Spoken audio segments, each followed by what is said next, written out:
It's normal for a Call of Duty game to not give you the best weapons out of the gate, right? They have to give you something to grind for, but sometimes, well, the tools the game gives you for the grind, they're not very good. What is up, everybody? Jimmy or Chaos. Today we're going to be talking about what I think are the 10 worst starting guns in COD history, the worst level 1 guns. These are the starting weapons that absolutely nobody wanted to use. So let me know in the comments what you think the worst starting gun ever is. And at number 10 is the Scorpion in COD 4. This is one of my least favorite SMGs in Call of Duty history. It really is. It was notable for its complete lack of recoil. Also had a terribly tiny small magazine. It also had a super long reload animation that couldn't be canceled for some reason. We still don't know why. And the damage sucked. So sure, you were going to land all your shots with the Scorpion, but you were also going to be getting a bunch of hit markers before getting locked into this extremely long reload animation because your magazine, it was only 20 rounds.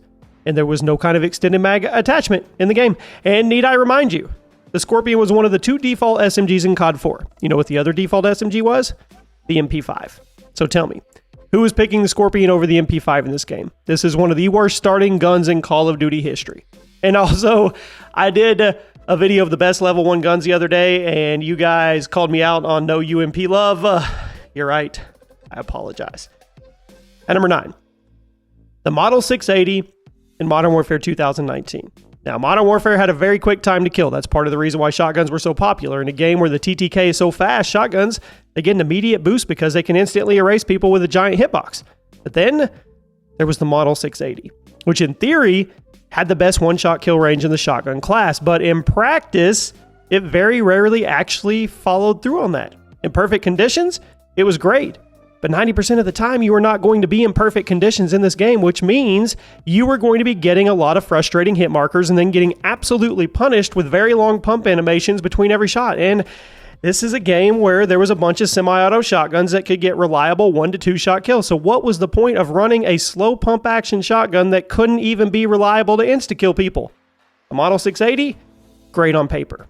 But you rarely actually saw its strengths on the battlefield because of how inconsistent the damage actually was. I would confidently call this one of the worst starting guns in COD history. Nobody was using it once they unlocked the other shotguns. They weren't. At number 8, the W1200 in COD 4. Speaking of pump action shotguns, let's bring up one of the worst in the entire Modern Warfare subseries. The W was your starting shotgun in COD 4, and wow, it was bad. Yeah, it sounded awesome. Definitely satisfying to get one-shot kills with, but very rarely did that ever happen because of the range and the ammo capacity and other things. It could only hold 4 shells at a time, which all had to be loaded individually, and the one-shot kill range was extremely short. Not only that, but the map design in COD 4, it was not shotgun player friendly. So you were rarely going to get any actual work done with this. If you were starting out at level 1 trying to level up quickly, this thing was almost counterproductive to use for that task. You were only going to be getting consistent kills on the smallest maps, maybe Vacant, maybe Shipment, but even then, you were going to get a ton of hit markers. Terrible shotgun, and since it was a default unlock, here it is today. At number 7, the AUG in Modern Warfare 2019. I've talked a lot of crap about this gun throughout the years, and you know what? I'm going to do it one more time. The AUG in this game was your starting SMG. No idea who decided to make the AUG an SMG in the first place, but whatever. It's been an LMG, it's been an assault rifle. Heck, one day it's probably going to be a rocket launcher. Everything about it was underwhelming. The fire rate was low, the damage was bad, the iron sights were terrible, so you had to waste one of your attachments on an optic no matter what. The magazine was only 25 rounds by default, so you had to waste another attachment on a bigger mag no matter what, and the time to kill was really slow for a game like Modern Warfare. Infinity Ward clearly wanted people to kit the AUG for specific playstyles, but the thing is, it just wasn't good for any playstyle, even if you completely kitted it out. Yeah, lots of attachments available to put on it, but the base stats were just way too weak to actually make it good in any situation or warranted to use over something else. It sucked all the way around. Yep. And number 6, the trench gun in World at War. Now, when you talk about the worst shotguns in Call of Duty history, a lot of people bring this one up, and since it was a starting weapon, here it is today. The World at War trench gun. Truly a magnificent piece of crap. Only held 4 rounds at a time. Yes, you had to load each shell individually, and the one-shot kill range was terrible. The fire rate was low, and the World at War maps, well, they didn't cater to shotguns. They were huge. They were open, which meant you very rarely could find yourself in a situation where a shotgun was even remotely viable. Not only was the gun terrible, but the game as a whole just wasn't built for shotgun playstyle, which made the trench gun even worse than it normally would have been.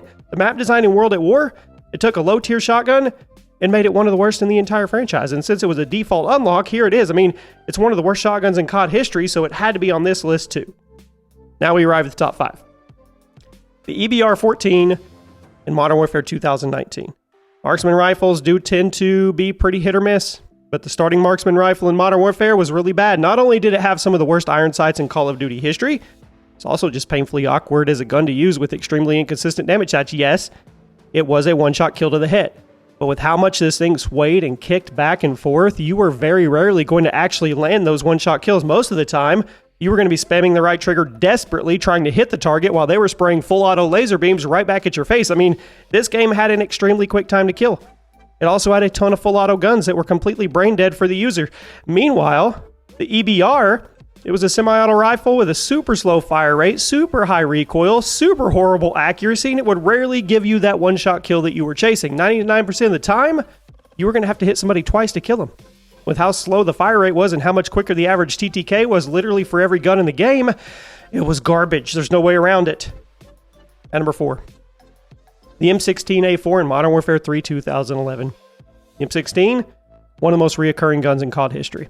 Had some pretty amazing appearances. COD 4, Black Ops 3, classic Modern Warfare 2, but it also had some absolutely horrible iterations. Case in point, the classic Modern Warfare 3 version, which was also one of your starting assault rifles, for whatever reason, this version of the M16 was complete and utter garbage, frequently requiring more than 3 bullets to kill someone. And if you were using a 3-round burst rifle that frequently takes more than 3 bullets to kill someone, what's the point?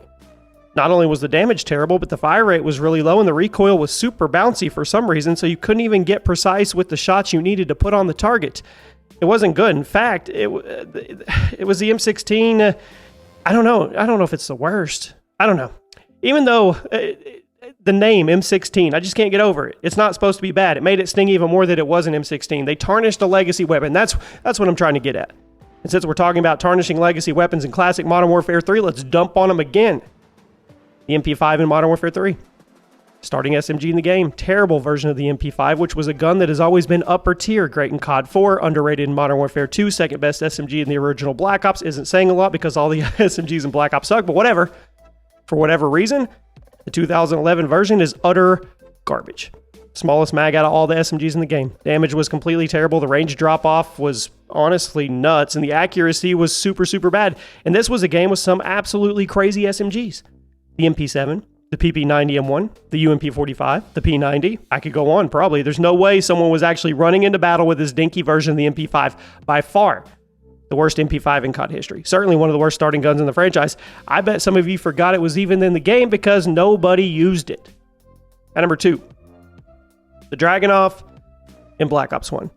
Potentially the worst sniper rifle in COD history. I'll let you guys argue it back and forth. Black Ops 1 Drag is a piece of crap in every sense of the word. A semi-auto sniper with a slow fire rate, horrible recoil, heavy idle sway, completely inconsistent damage. It honestly sometimes felt like the gun was broken. The gun was supposed to be a one-shot kill to the head, neck, and upper chest. But it seemed like you could pop somebody point blank right in the perfect spot, and they would walk it off like nothing happened. That's assuming you could even get your shots to connect through all the random sway and recoil. It was bad, and if you're trying to level up quickly, it was arguably the worst choice you could ever do. And I only say arguably because there's one other gun from the original Black Ops that was even worse, and it was also a starting weapon. At number 1 today, the worst level 1 gun in Call of Duty history, the Olympian Black Ops 1. A gun that was so bad that I'm 100% convinced it was only put in the game to be a meme. Double barrel shotgun, some of the worst damage you could ever ask for. Horribly inaccurate, plus it actually got less accurate if you aim down the sights. I'm not kidding. Instead of tightening up the pellet spread when you hit the ADS button, the Olympia's pellet spread would actually get wider, making one-shot kills even more difficult to score. Oh yeah, and the pellets literally disappeared into thin air once they traveled about 10 to 15 feet. So you literally could not use this gun reliably beyond melee range. So genuinely, what would be the point of using it at all? I mean, who at Treyarch thought it was a good idea for the gun? This is by far, hands down, not even a question, the worst starting gun in Call of Duty history. And it's a bottom 5 shotgun. It is, truly. So there you go, my friends. Give me 2 honorable mentions on level 1 guns that were absolutely terrible that I didn't show enough love. And I'll see you guys soon.